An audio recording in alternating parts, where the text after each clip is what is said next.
It's the Opperman Report. Join digital forensic investigator and PI Ed Opperman for an in-depth discussion of conspiracy theories, strategy of New World Order resistance, high-profile court cases in the news, and interviews with expert guests and authors on these topics and more. It's the Opperman Report. And now, here is investigator Ed Opperman. Okay, welcome to the show. Welcome to the Opperman Report. I am your host, Private Investigator Ed Opperman. Let's see, what do I normally say? You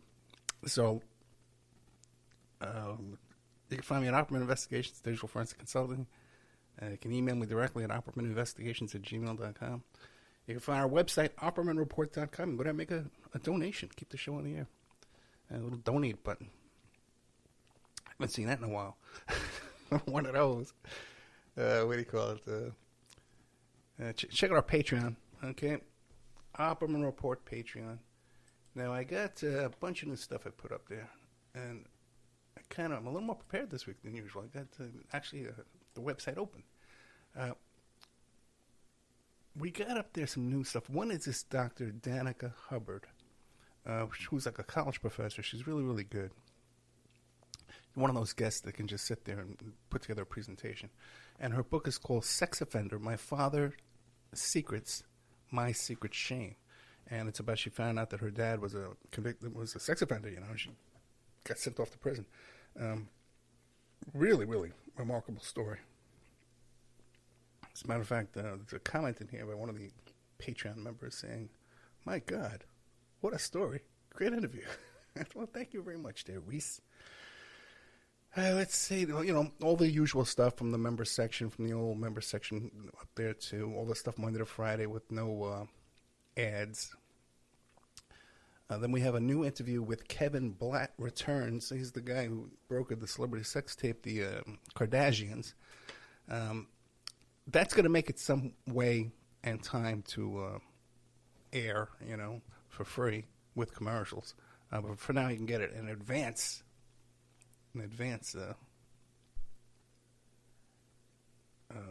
Listen, or hear, I guess you might say.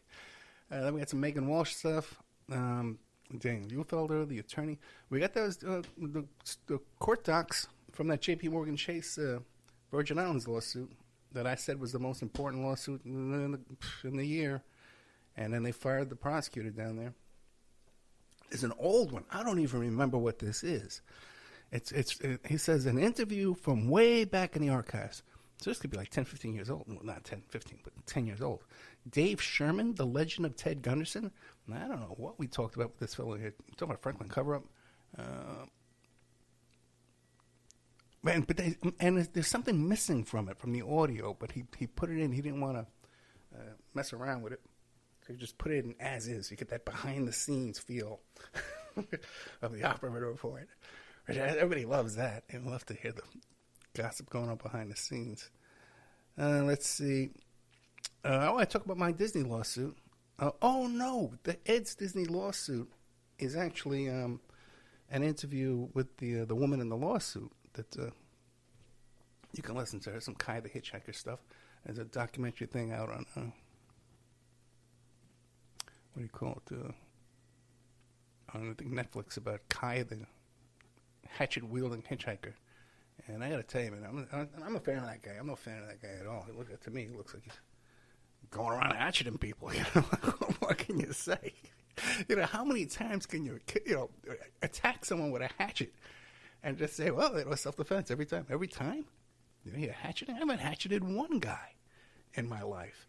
And I had a guy that owed me money once. We were going to hatchet him. I went there with an axe, with a big, giant axe. I wielded it. Okay, not as well as Kai did, but I did wield the axe. I wielded it. Let's see what else is going on. Okay, coming up after this. Now, I say to you coming up after this, but it's really not coming up after this. Normally, I do a live show Friday night. But as I sit here tonight, it is 8:30 p.m. on Thursday, January 12th. Because tomorrow morning, Friday morning, me and Vic, we're getting up bright and early and we're going to drive to D.C. And so she can go back to finish up her college. By the way, she almost graduated cum laude, but she's like 1 point. She missed by 1 point, and it's too late to do anything about it. So she'll be graduating, in May, and that'll be it. She's not coming back. She's going off to her life. She's got this great boyfriend who's getting his master's degree in some kind of computer app development and things like that. And really nice guy. I like him a lot. He's going to be making a lot of money too, and she's going to be making a lot of money too because she just got this paid internship. It's huge. It's like a real place where you meet a lot of big shots. People getting elected to Congress, That's who she's going to be helping with right now. But it's, started doing this show. She was 13 years old. So, you've all watched her grow up with me. You've been there with us through all of our rough times and all that craziness, man. We just wasted 15 years of life on just... it makes you wonder what would motivate somebody to do that. And I would tell her mother all the time, I would say, listen, dude, you don't understand what you're doing. You're gonna miss her wedding. You're gonna miss her graduation. You're gonna miss all these things because of what you're doing now. You can stop. And she just couldn't stop herself, Just couldn't stop herself. It's just ridiculous, man. When I filed for the divorce, at that, she would spend 15 minutes a day with Victoria. She would come home at 7 o'clock at night.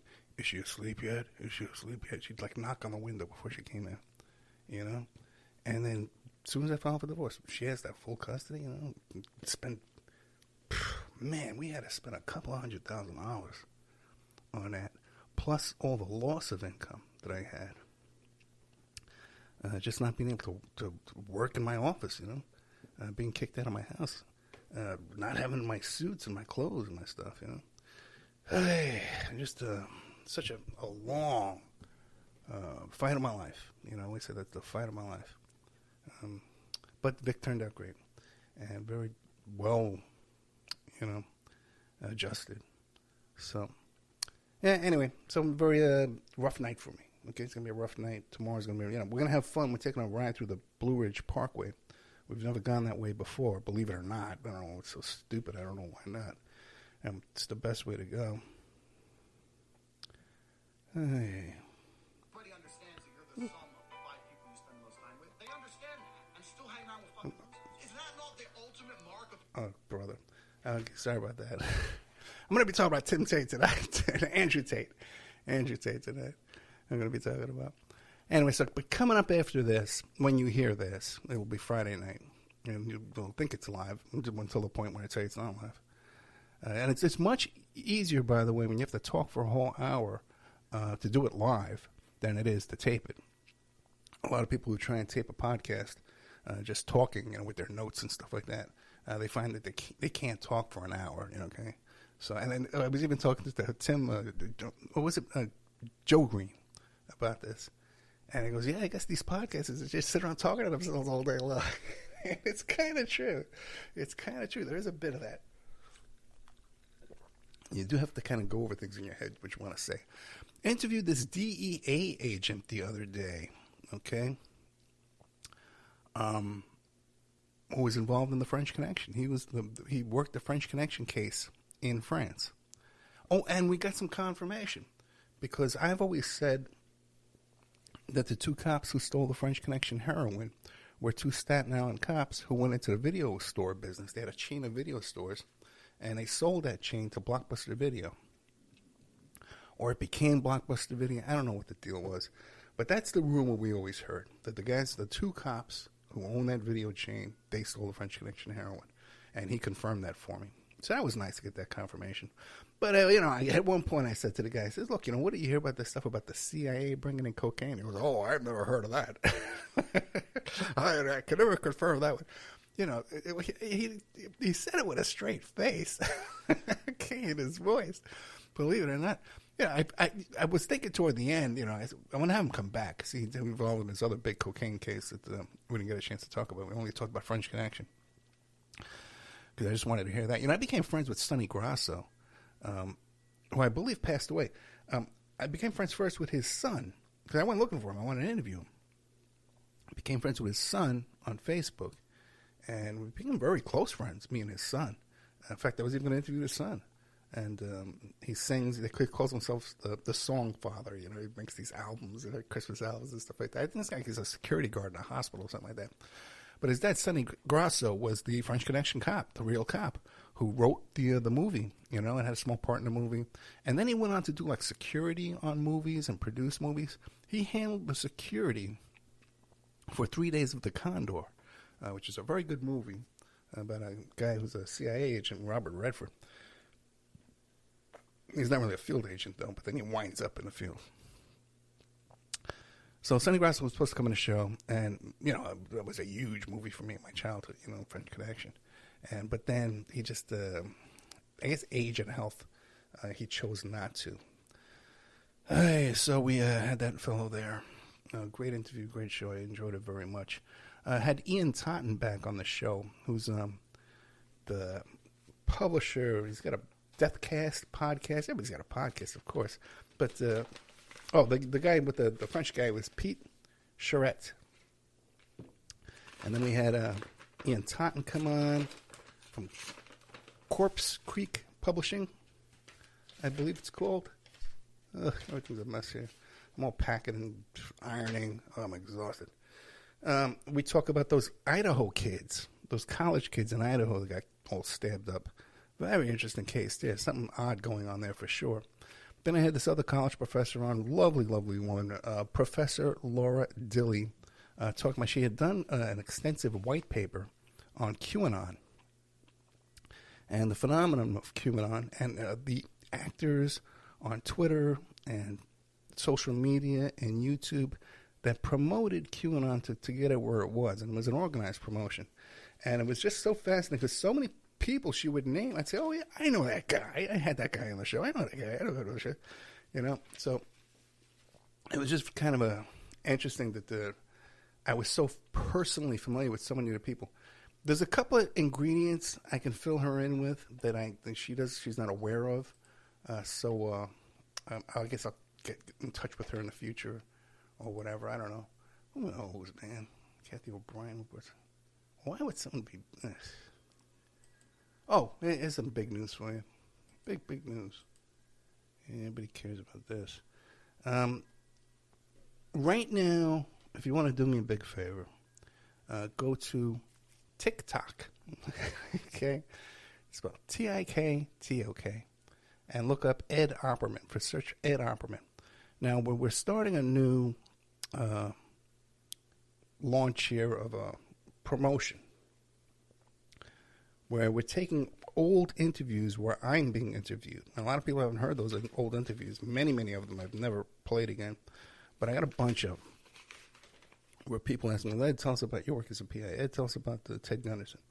Ed, tell us about this, tell us about that. And I tell them, right? So they're nice short sound bites, right? And I got all kinds of video from my TV show and from my appearance on Dr. Drew. A lot of stuff. I got a lot of video of me.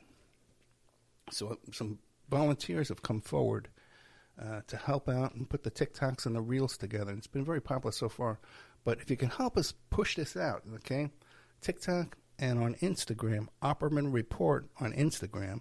And I post interesting stuff, it's all good stuff. My trip to the Hemingway Museum, last week I posted that.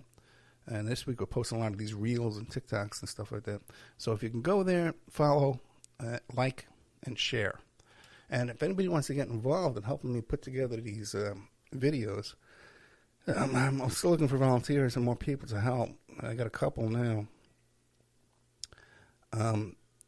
But the plan is, just like Andrew Tate, and just like Elon Musk, and just like Johnny Depp, we're going to do the same thing they do. I'm going to create a bunch of... I'm working on this Andrew Tate stuff quite a bit. And this guy has hundreds of Instagram, YouTube, and TikTok accounts. All he does is promote himself, okay? So the plan is we're going to make some fake accounts. Okay, I need volunteers for that too. And put this stuff up and kind of intersperse it with these other characters.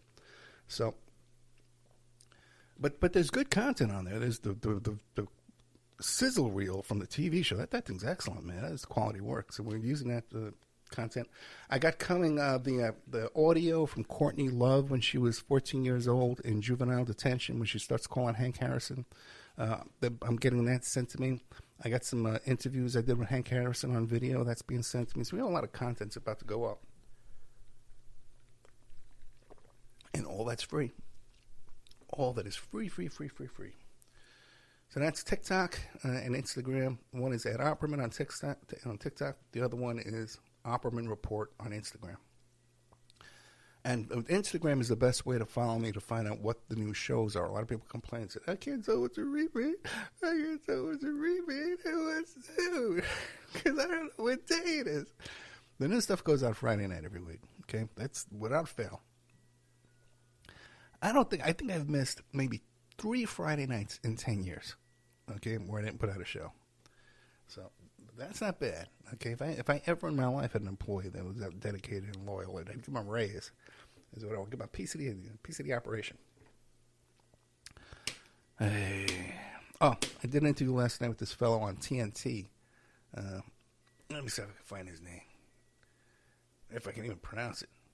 I was really getting nervous, man, with this interview.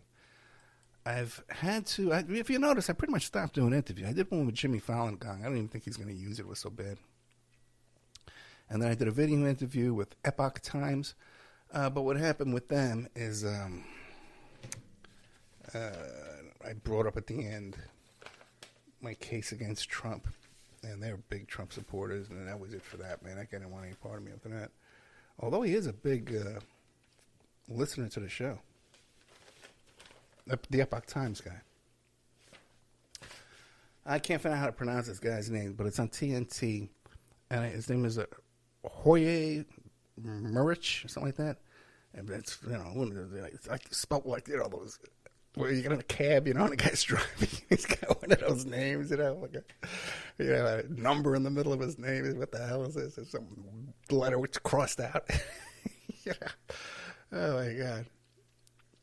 So I'm listening to the pre-interview to the guy before me. And, he's talking about globalism and, all that stuff, man. And I says, me and this guy aren't going to get along at all. So I was getting ready to just, if I had to ditch the interview, politely. So, but went well. But nothing problem to is, here's a guy who wants to interview me. He knows nothing about me. He doesn't know anything with the Sarah Palin case, the Hunter Biden stuff. Doesn't know anything about anything I've been involved in. The Epstein stuff. Like, I don't know. I don't know. No pre-interview. I don't know. I think I handle my interviews really good, And I get to know the guy a little bit before we start. But it was a live interview, and it went very well. Okay, even though he's asking me about the Ukraine and stuff like that, Biden and running against Trump, I got Irish face. I'm screaming at this guy, we need to nationalize the oil industry. That's okay. Okay. Then I start getting into all the stuff behind the scenes stuff on Hunter Biden laptop. So by the end, I think he was very pleased. But I tried to do an interview recently. This is the one that they put me on guard. This guy says he wants to interview me. All right. So that's okay. Great. Okay, good. And what do you want to talk about? Anything in particular? Oh, yeah, I want to talk about your views on military and U.S. imperialism and all this stuff. Oh, okay, great. I can do that. Thank you. Okay. So we're about to start taping the interview. And I'm not kidding. Okay? This guy's screaming at me. I fought for this country. I fought for your freedom. And I says, dude, you didn't fight for me. Trust me, man. You didn't do nothing for me.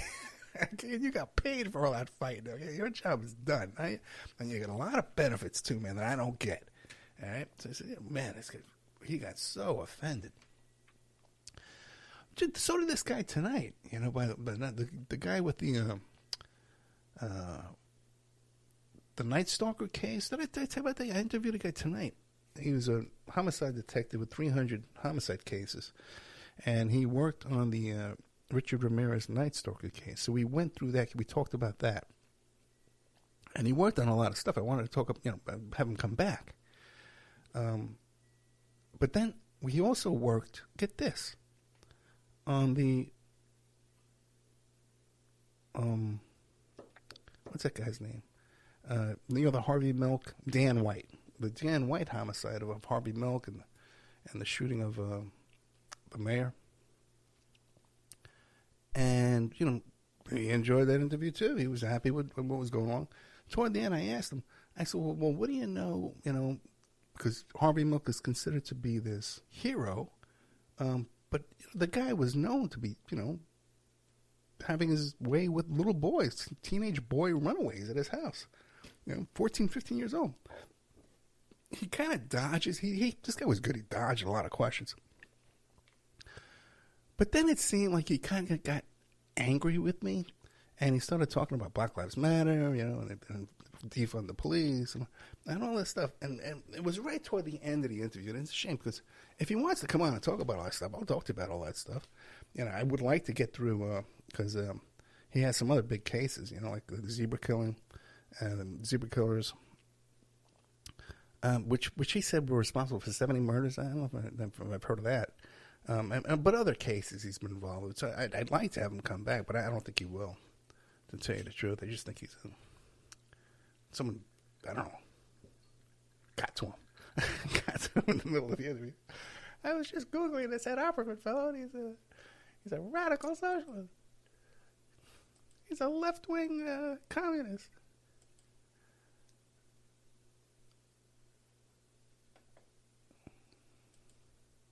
Oh my God, there's so much drama going on all over the world. Okay, top secret documents in Biden's garage. You gotta love it, man. You gotta love it. They finally got something against Trump that'll stick. There's the documents. They say top secret. Here's a picture of them. They look at this. They were in his office. You can't lie about it. He said he didn't have them. They signed an affidavit swearing they didn't have them. All these lawyers have got to quit now and get their own lawyers to protect them. This custodian of records, the honorary to jail, all that stuff. They got them finally.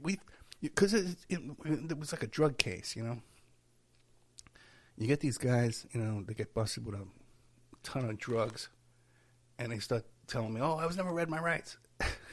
I never consented to the search. Well, but a dog came. I was never read my rights. Well, they're not using your statements against you, man. They have 1,000 pounds of pot. Okay? And what they're going to do, my friend, is they're going to walk that in. They're going to have like wheelbarrows, and they're going to walk it into the courtroom. They're going to throw it on top of the table and say, there it is. That's it. He had it. Here's the video of him. It's in his house. You're done. And it's the same thing with Trump. There it is. The stolen documents. They're in his house. Here's a picture. You're done. It's that simple.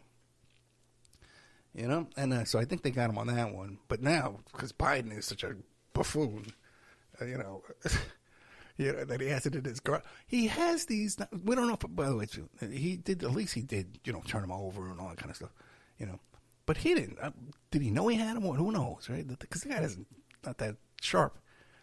But he's got these things in his garage with this crackhead kid running around. This is Hunter, okay? You know what? So but I've never met a Hunter that wasn't like nuts. We knew this kid on the basketball team when I was coaching basketball for Vic, and his name was Hawkin. And I says, Hawkin, what kind of name is that? So the kid stopped showing up because he was in baseball too, and he was kind of left us in a lurch. He was a good, talented kid. But so we said, what's that kid? Remember that kid? What was his name? So I started saying, his name was Eagle Claw. Was that? Yeah, it was something like that, right? It was like Eagle Claw. Yeah, it was Eagle Claw. That was the kid's name. Oh, what a weird name. So I got all the other parents and the other kids to call this kid Eagle Claw. I'm going to hell. There's no way around it. There's no way around it. But anybody ever met Hunter? I met a girl too named Huntress. She was cool. Okay, but these documents, man, Biden's got them. The crackhead had access to them. What are you going to do there? Now, he did try and turn them over right away. See, they want to get a conviction on Trump with that. That's what they're saying. That's why Biden's doing all this stuff, appointing special prosecutors and all this nonsense. Hey, what a mess. I heard a story, okay, that I believe about Dick Cheney leaving public office with equipment. Okay, equipment he took with him, like serious stuff. All right, and I heard that from someone who would know, you know. Okay, top secret documents in Biden's garage. The interview on TNT. Oh yeah, right. Oh, Vic going back to college. Well, yeah. Yeah, this is rough. You know, it'll never be the same. It'll never be the same. You know, I tell anybody, man, out there with young kids, cherish your time. Spend time with your kids, man, because they're going to grow up, you know? And believe me, I support her so much. It would just be so selfish of me to, you know, but we've just worked so good together. Even when she was, like, little, you know? Like, we went through the Sarah Palin stuff together. All that crazy stuff. So she's been exposed to so much experience in life. And I used to tell her when she was little, I said, you know, when you go off to college and you start meeting people and you tell her some of the stuff that went on in our lives, they're going to flip out. You don't understand how rare this is to live like this. Like even to live in Las Vegas where we would go get our pizza inside this big palatial resort, you know, Green Valley Ranch, that's where we would go, you know, to sneak in the pool, you know, and stuff like that, you know. Or there was like a little vineyard there. You can go there and pick the grapes off and eat them.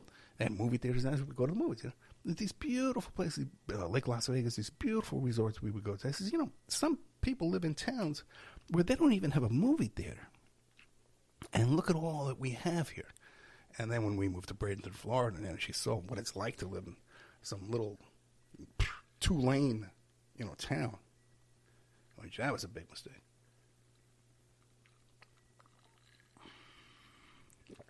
Yes, that's Vic going back tomorrow. I just hope that the goodbye is not as bad as the last one was. You know, I was really knocked out for a couple of months there. So I've been trying to get an assistant, you know, to come like a live-in assistant to take over that room and work over here on some stuff with me. I got big cases I let slip through my hands in the past year and a half, like $1 million cases. Like, no joke, man. I had a case against the Olympics, you know, that I let get away. And then I had a case against the founder of a giant fast food chain. Big, solid cases, man. I just sloppy. I let them go. See, now, the thing is, though, it's so difficult these days because things are just so different. Of saying, hey, you know, I need a live-in assistant, you know, because right away people start questioning your motives, all this kind of weird stuff, and people don't even get it. I said, listen, I'll pay all your bills, and you come in here, you know, we'll give you a salary, and you got a free place to live, and you're not going to be working 24 hours a day, but we're going to work, you know, like when I was smuggling the pot back in the 80s, I had people living, I had apartments, I bought condos next door to me for people to live in. And keep an eye on things. I had a maid that came in every single day, did the beds, made sure the fridge was full. You know, I had a valet who used to come in and make sure that my suits and ties were all dry cleaned and matched my ties, matched my shirts. You know, I had all that stuff was put away correctly and stuff like that, nice and neat in the closets. It's kind of funny too because she started like doing little things like putting a chocolate on my bed at night. I felt like, you know, she started doing these little things where we're infringing on the maid's territory. And these two guys do a big giant fight.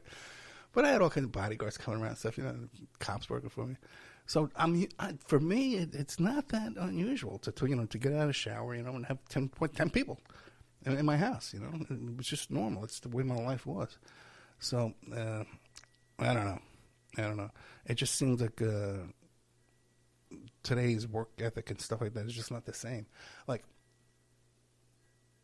the kind of stuff I can get done here if I had some help, you know, I've done some stuff. You know, like when I was a kid this kind of age, you know, and someone offered me that kind of opportunity, I would say, hell yeah, and I would hop on a plane, I'd go down to Arizona, I'd go into Mexico, come in, you know, I'll do what it takes. And now it's not there. You just don't meet people that have that kind of balls. Let's see how we're doing on time here. Hey.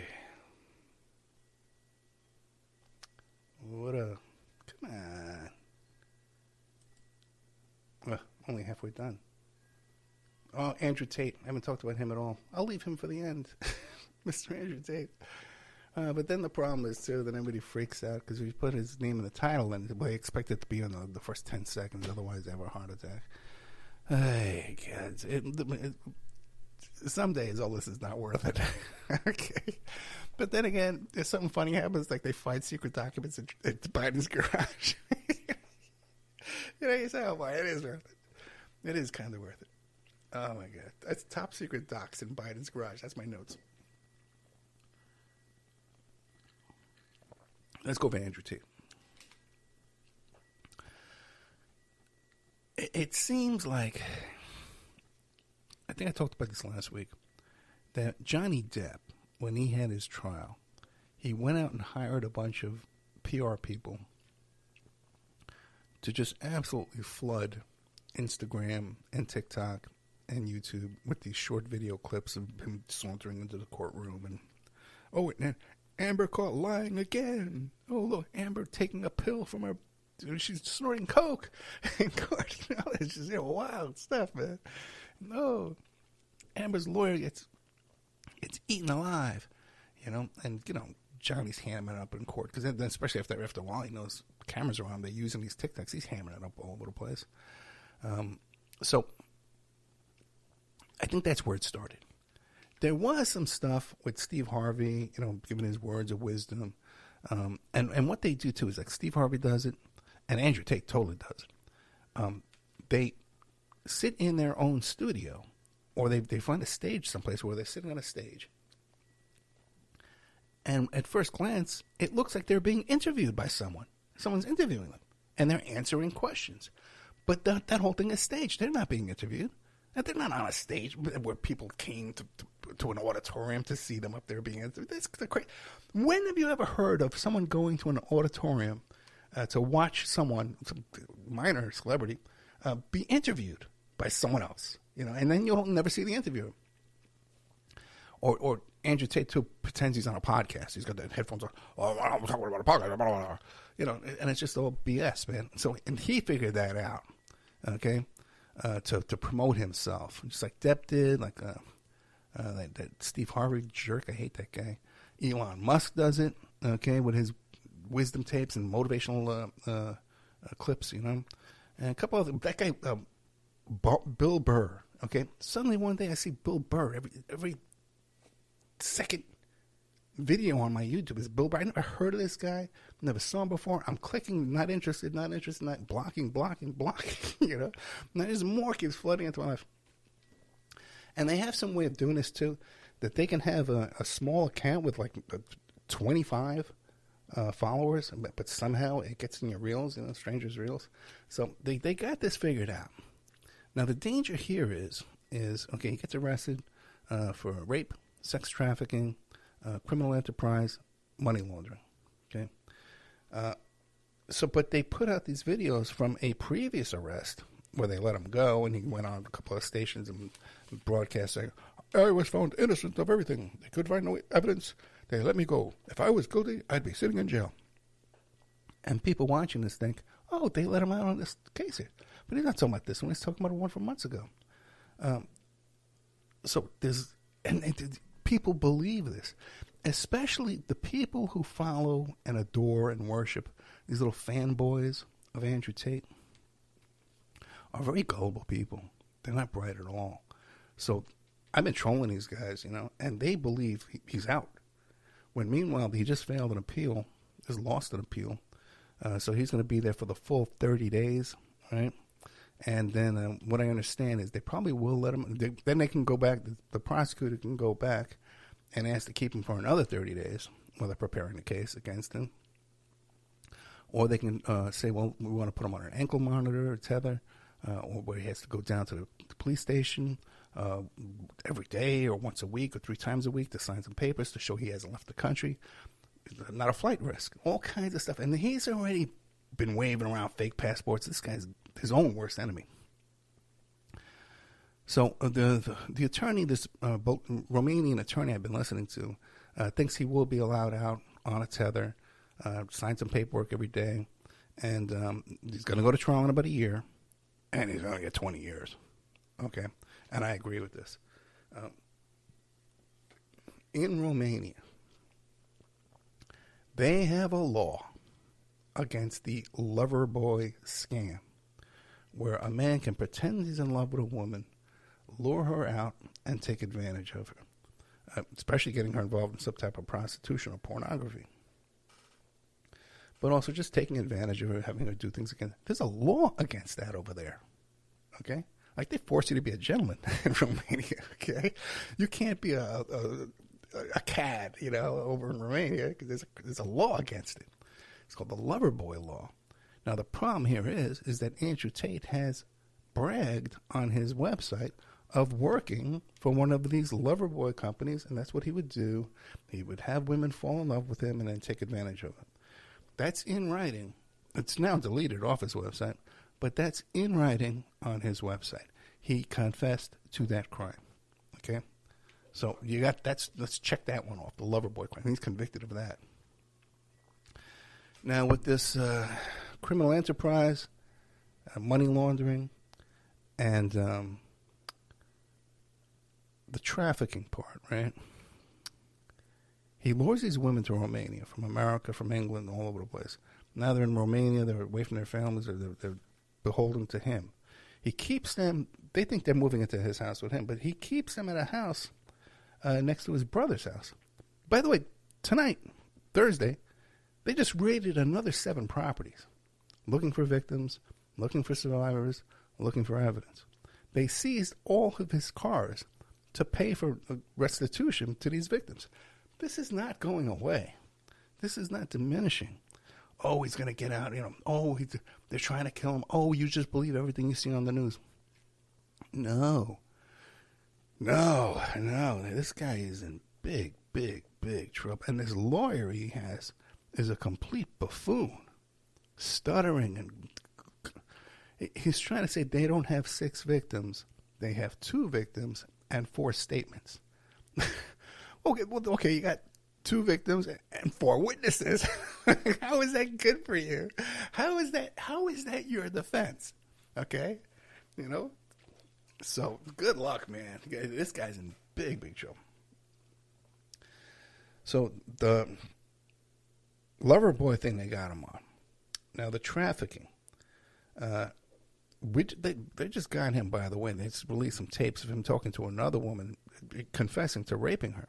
Okay, and saying how much he enjoyed raping her on those when you send those clips, those audio clips on Instagram to people, they have those because she saved that stuff. So they have that. Now that was in a case where the charges were dropped, where the prosecution in the United Kingdom did not pursue those charges. That was about 4 or 5 years ago. There's a video of him slapping a woman that got him kicked off Big Brother. So over and over and over and over again, his own words. Damn him. He's also, because he admits to being a pornographer. He takes these women, he puts them to work on OnlyFans, right? And according to the Romanian police, he keeps them on a schedule. They have a certain amount of hours they have to work every day. And they're all threatened and intimidated by this guy and his brother and their friends and these other gangsters around them. So he's admitted. He says, well, they do this of their own free will. So he's admitted to the pornography, and he's admitted to profiting off that. So the money laundering comes from taking their money and converting it from their use to his use.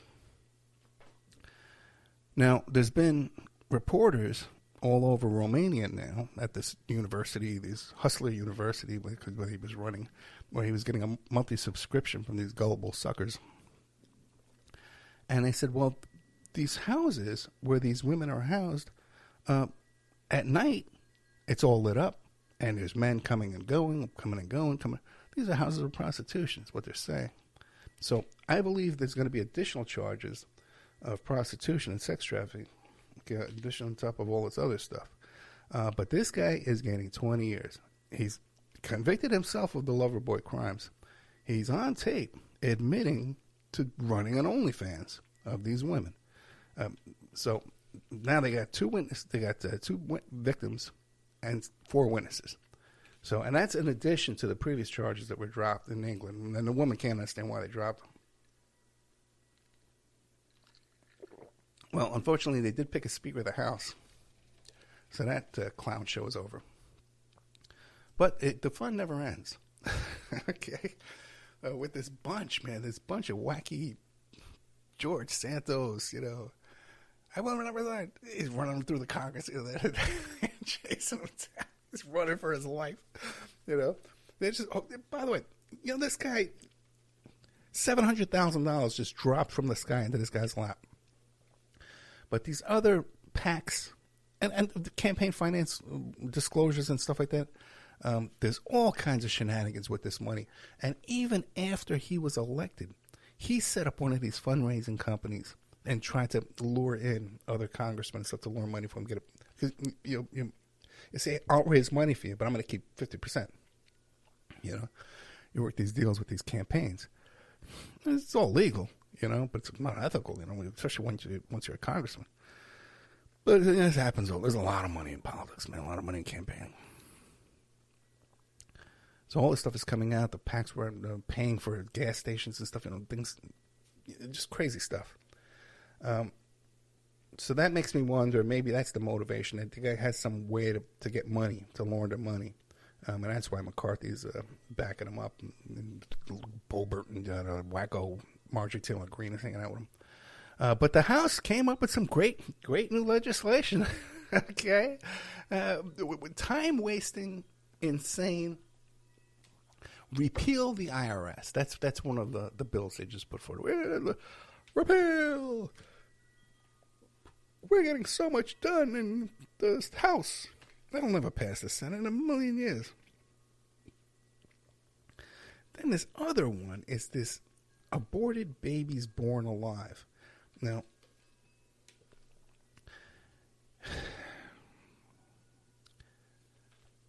I've been through this whole discussion. Aborted babies cannot be born alive. If a baby's born alive and its life is taken after its birth, that's a homicide. Then you get arrested for murder. That's murder. So nothing new in this legislation. But what the problem here now is, and like a normal abortion, 22 weeks, that kind of thing, there's so many medications involved that no fetus, no infant is going to survive that. Okay, if they did, the life quality of life would be horrific. Okay, for this idea of this aborted baby, failed abortion being born alive. What this does affect is late-term pregnancies where continuing the pregnancy puts the life of the mother at extreme risk. You're going to have a lot more deaths if this thing ever, it might. You're going to have a lot more birth-giving deaths, which, by the way, death during childbirth was a big cause of death not even 100 years ago. Okay, we're talking 60, 70 years ago. Death during childbirth of the mother dying during childbirth. Then, you know, they came up with these solutions, you know.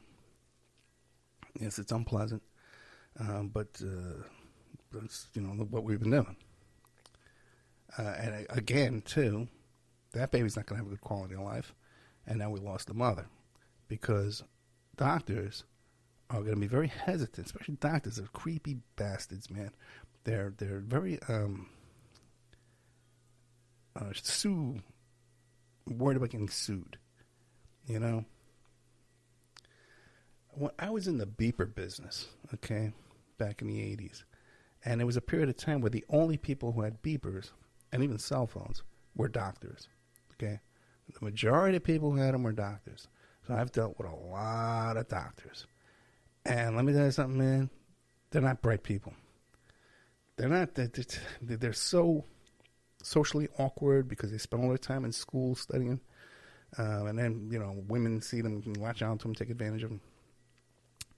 So they've all been burned in divorces. And then they're very shy about getting sued. So if a doctor says, hey, you know, we're going to lose the mother, we continue this pregnancy. But hey, if I discontinue this pregnancy, I can go to jail, I can get sick. All right, let the mother die. And that's just... And there's states, too, that have a limit on how much a doctor can be sued for, what the settlement can be. There's a cap. And it's very expensive to bring in expert witnesses to testify against a doctor, and they know this. So basically, there's certain states where you can't sue your doctor. You can't sue a doctor for malpractice. It's not going to happen because there's not enough money. There's not enough money in the pot to pay for the expert witnesses. And that's why in some states, when you go to the doctor's office, they treat you like dirt and scum. You know, that's why, because they know they can get away with it. So that's a big issue there. People need to keep an eye on. Let's see. Boy, Court of Love. Repeal the IRS. Babies born after adoption. That's all my notes. That's all my notes. I could poke around here a bit. Getting a lot of attention on my TikToks. Because I wrote my TikToks suck. I thought they were pretty cool. And now people are commenting and going to check out the TikToks because there's all a controversy over Ed Opperman's TikToks. Are you a follower of Ed Opperman on TikTok? You should be. And are you following him on Instagram? You should be. That's how you find out when the new shows come out, because no one can look at the calendar and see what day it is. That's way too complicated. Ed, how do you expect me to know what day it is? Why can't you tell us what's new and what's a repeat? Because I have to know what it is. Is it Thursday? Is it Friday? What day is it? Saturday?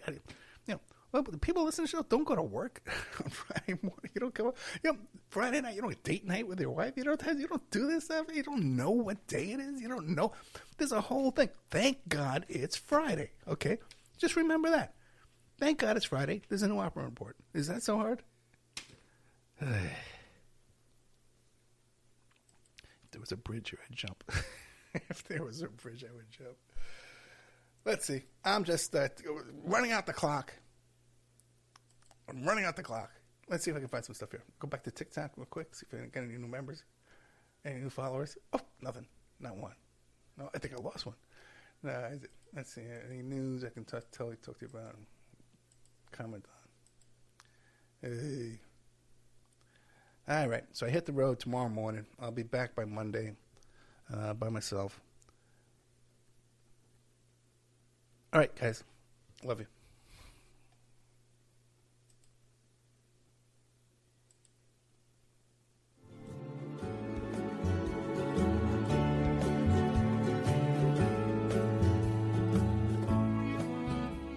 And now a word from our sponsors. Before Epstein was the Franklin cover-up. Before that, the Finders. And long before that, the Cleveland Street Scandal. Pedogate Primer is a concise intro and overview of a growing child abuse epidemic worldwide. It features shocking instances of institutionalized and organizational pedophilia throughout history. Churches, cults, the world of arts and entertainment, the government, NGOs, charities, and major corporations are all complicit or culprits in many instances. Pedogate Primer delves into material that for many may seem like the stuff of conspiracy theories. For this reason, the book draws on academic resources, declassified documents, and other reliable sources, and steers clear of conjecture. Such shocking, true stories need no embellishment. If you find yourself in need of legal representation, it can be a very stressful time in your life. In my career, I have dealt with thousands of lawyers, I've dealt with thousands of law firms, and I can confidently recommend to you Keith M. Davidson at kmdlaw.com. Available 24 hours, 7 days a week. Just log into kmdlaw.com. That's kmdlaw.com. Or you can call toll-free 833-4KMD-LAW. That's 833-4KMD-LAW. Personal injury, wrongful death, STDs, sexual assault, car accidents. They handle it all efficiently and professionally. It doesn't matter how imposing the opposition may be, because the team at KMDlaw.com are battle-tested and fierce. They will not stop until justice prevails. Go to kmdlaw.com or call toll-free 833-4KMD-LAW. If you're in for the fight of your life, stop screwing around and contact KMD Law. The Opperman Report is brought to you by Aquadam.net. You can give them a call at 707-764-2119.